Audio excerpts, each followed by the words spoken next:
আসসালামু আলাইকুম। আশা করি সবাই খুব ভালো আছেন। রিসেন্টলি যারা এসএসসি এক্সামের রেজাল্ট পেয়ে গিয়েছেন, তাদেরকে শুভেচ্ছা, অভিনন্দন।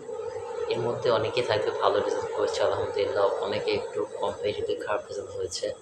তারা অনেকে দুশ্চিন্তায় আছেন বা কী সাজেশন নেওয়া প্রয়োজন। বা এদের মধ্যে অনেকে আছে যে এসএসসিতে যে রেজাল্ট হয়েছে তারা ফিউচারে এইচএসসির পর বাইরে যদি ডিসিশন নিতে চান বা এখন থেকে প্ল্যান করতে চাচ্ছেন ভাইয়া আপুরা যে কীভাবে অ্যাব্রোডে গিয়ে বা উচ্চশিক্ষার জন্য বাইরে যাবেন। তো তাদের জন্য আজকে আমি কিছু ইনফরমেশন নিয়ে এসেছি। তো আজকের ভিডিওটা মূলত এসএসসি এক্সাম যারা দিয়েছেন, রেজাল্ট দিয়ে দিয়েছে, নেক্সট ইয়ার এসএসসি এক্সাম যারা দিবেন তাদের জন্য, অ্যান্ড অলসো কিছু গার্জিয়ানদের জন্য যারা নিজেদের সন্তানদের ইন ফিউচারে অ্যাব্রোডে পড়ালেখা করতে পাঠানোর জন্য আগ্রহী। তো চলে আসি আমাদের ভিডিওতে। তো আমি কিছু কোশ্চেন পেয়েছি গতকালকে রেজাল্ট যখন দিয়েছে। তো তখন আমাকে অনেকেই জানতে চেয়েছে যে এসএসসির পর বাইরের দেশে পড়াশোনার কোনো সুযোগ আছে কি না? তো আমার উত্তরটা হবে এখানে হ্যাঁ, আছে। এবং আমি মনে করি এটা একটা বেস্ট ডিসিশন হবে। অনেকেই আমার মতের বিরুদ্ধে যেতে পারেন যে মাস্টার্স অ্যাব্রোডে যাওয়া বেটার। বাট আমি প্রেফার করব যদি আপনি বাইরে নিজের ক্যারিয়ার করতে চান বা স্টাডি করতে যেতে চান, এসএসসি বা এইচএসসি পড়ে যাওয়া বেটার। ফার্স্ট প্রায়োরিটি দেবো এইচএসসি পড়ে যাওয়া বেটার। বাট যারা অনেক বেশি আগ্রহী তারা এসএসসি পড়েও যেতে পারেন। তো তাদের উদ্দেশ্যে আমি বলি, কজ এসএসসির পর আপনি ১ বছর একটা ফাউন্ডেশন কোর্স করার পর মালয়েশিয়াতে যেহেতু আমি স্টাডি করতেছি, মালয়েশিয়া নিয়ে কথা বলি। এসএসসির পরে মালয়েশিয়া আসতে পারবেন। আর এসএসসির পর আমাদের মালয়েশিয়াতে ফাউন্ডেশন কোর্স আছে। আপনি যেকোনো বিশ্ববিদ্যালয়ে সহ ওয়ার্ল্ডের যেকোনো দেশেই আপনি গ্র্যাজুয়েশনে আবেদন করতে পারবেন, যদি আপনি ফাউন্ডেশন কমপ্লিট করতে পারেন এখান থেকে। ফাউন্ডেশন মিনস আমাদের বাংলাদেশে যেটা এইচএসসি বা কলেজ লেভেল, সেটা এখানে ফাউন্ডেশন কোর্স।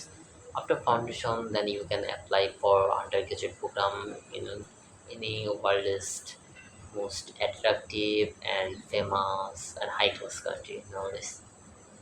যেহেতু বাংলাদেশে আপনার এইচএসসি পড়তে ২ বছর সময় লেগে যায়, অ্যান্ড সেটা একই খরচে সেম। আপনি ১ বছর একটি ফাউন্ডেশন করাটা বেটার। আর মালয়েশিয়া যেহেতু ওয়ার্ল্ড ক্লাস একটা কান্ট্রি, যে ওয়ার্ল্ড ক্লাস একটা ডিগ্রি পাচ্ছেন।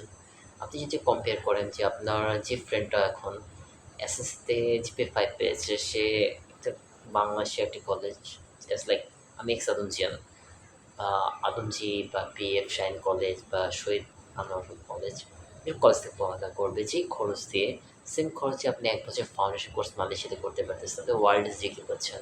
ঠিক আছে?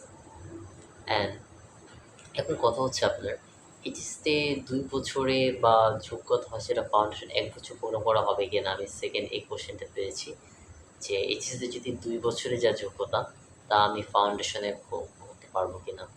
ঠিক আছে? অলসো আমি একটু চেক করি যে আর কী কী কোশ্চেন আমাকে করেছেন। সো আমি এটার অ্যান্সার যদি দেই, যেটা উত্তর হচ্ছে আপনার দেশের যে এডুকেশন সিস্টেম আমাদের, তো এগুলো যদি আপনি প্র্যাকটিক্যাল বেস না ইউজুয়ালি, টু বি অনেস্ট আমাদের বাংলাদেশের স্টাডি প্র্যাকটিক্যাল বেস না, এই জন্য আমরা অলওয়েজ বই নিয়ে পড়ে থাকি। জাস্ট বই পড়বো, এক্সাম দিব, বই পড়বো, এক্সাম দিব। বাট আমি মালয়েশিয়া আসার পর দেখছি যে এখানে সব কিছু প্র্যাকটিক্যাল বেসড। আমি আমার আগের ভিডিওতে বলেছিলাম যে আমি হোটেল ম্যানেজমেন্টে স্টাডি করতেছি। তো আমার হোটেল ম্যানেজমেন্টে আমার এফ&বি সাবজেক্ট ছিল ফার্স্ট সেমিস্টারে। তো food and beverage service and operation. তো এটাতে আমি কিছু পড়িনি। আমি আমার যে সাবজেক্ট হচ্ছে সার্ভিস, দ্যাট মিনস বাংলা যেটাকে ওয়েটার বলে বা আমাদের মালয়েশিয়া যেটাকে ফ্লোরের জব বলে।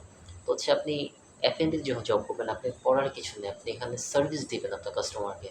তো প্র্যাকটিক্যালি আমাকে রেস্টুরেন্টে, আমাদের ভার্সিটির রেস্টুরেন্টে আমাকে সার্ভিং করানো হয়েছে। ঠিক আছে? আমাকে প্র্যাকটিক্যালি শেখানো হয়েছে টেবিল কীভাবে সেটিং করতে হবে, ইচ অ্যান্ড এভরিথিং। এখানে পড়ালেখা হচ্ছে প্র্যাকটিক্যাল বেস। আর আমাদের বাংলাদেশে পড়ালেখা হচ্ছে study study study then exam, homework, that's ইট।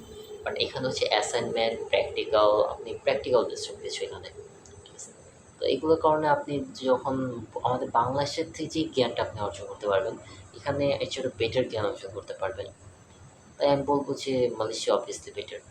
একটাতে আপনার এক্সপিরিয়েন্স হবে, আপনার জ্ঞান অনেক বেশি ভালো হবে। আপনি যদি বাংলাদেশের এডুকেশন সিস্টেমের সাথে মালয়েশিয়া এডুকেশন সিস্টেমের কম্পেয়ার করি, তাহলে মালয়েশিয়া এডুকেশন সিস্টেম অনেক হাই। আর ফাউন্ডেশন প্রোগ্রাম আপনার এখানে অনেক এক্সট্রা কারিকুলাম অ্যাক্টিভিটিস আছে। তো এগুলো হওয়ায় আপনি অল্প সময়ের মধ্যে অনেক বেশি আপনার স্কিলস ডেভেলপ হবে। ইটস লাইক আমার এখন যে স্কিলসগুলো হচ্ছে আমি গ্র্যাজুয়েটে, আপনি যে ফাউন্ডেশন অবস্থা আপনার সেই স্কিলসটা হবে। আচ্ছা, এন্ড ফাউন্ডেশন প্রোগ্রামের যে সিলেবাস থাকে তা আপনার ওয়ার্ল্ড ওয়াইডভাবে সাজানো হয়েছে। এখানে মালয়েশিয়ার যে কটা ভালো ইউনিভার্সিটি আছে, তো মিট বাচিমাল সিটি ইউনিভার্সিটি, তারপর হচ্ছে ইউনিটার ইন্টারন্যাশনাল ইউনিভার্সিটি, ইউনিভার্সিটি সাইবার চেয়া, আরও অনেক বেটা বেটা ইউনিভার্সিটি কলেজ আছে। এইসব যে ইউনিভার্সিটি কলেজগুলো আছে এগুলোতে তাদের সিলেবাস তার যে কারিকুলারটা করছে সবচেয়ে আন্তর্জাতিক বা ইন্টারন্যাশনালি সব কিছু ফলো করে তারা করছে। তো আপনি যখন এগুলো শেষ করবেন আপনি ওয়ার্ল্ডের যে কোনো ইউনিভার্সিটিতে আপনার লাইফের যে এইম, লাইফের যে গোল সে অনুযায়ী আপনি নিজেকে সেদিকে মুভ করতে পারবেন। অ্যান্ড আই হোপ সো আপনার এসএসসি পর মালয়েশিয়া আসে বেটার হবে নাকি এইচএসসি পর মালয়েশিয়া আসে বেটার হবে আমি আপনাকে ক্লিয়ার করতে পেরেছি। সো এটা ফুলি আপনার উপর ডিপেন্ডস করতেছে যে আপনি কখন ডিসিশন নিতে চান, আপনি কত আগে থেকে নিজের স্কিলসটা ডেভেলপ করতে চাচ্ছেন। So that's all. আমি আসলে এটাই ক্লিয়ার করতে চাইছি যারা ডিসিশন নিতে পারতেছে না, কনফিউশনে আছেন যে এসএসসি পরে মালয়েশিয়া বেটার হবে কিনা। আই হোপসো যে আপনাদেরকে আমি অ্যান্সার দিতে পারছি। আপনার যদি অ্যাব্রোড হিস্ট্রি রিলেটেড স্পেশালি মালয়েশিয়াতে হিস্ট্রি রিলেটেড কোনো কোয়েশ্চেন থাকে আপনারা আমার ভিডিওতে কমেন্ট করতে পারেন বা আমাকে ইনবক্স করতে পারেন। দেন আমি ট্রাই করব আপনাদেরকে আরও ডিটেলসভাবে সেটার অ্যান্সার করার। আর যদি কারো কোনো কোশ্চেন থাকে ইনশাল্লাহ আমাকে জানাবেন। নেক্সট আইপি ভিডিও দেখা হবে। ভালো থাকবেন, সুস্থ থাকবেন। আসসালামু আলাইকুম।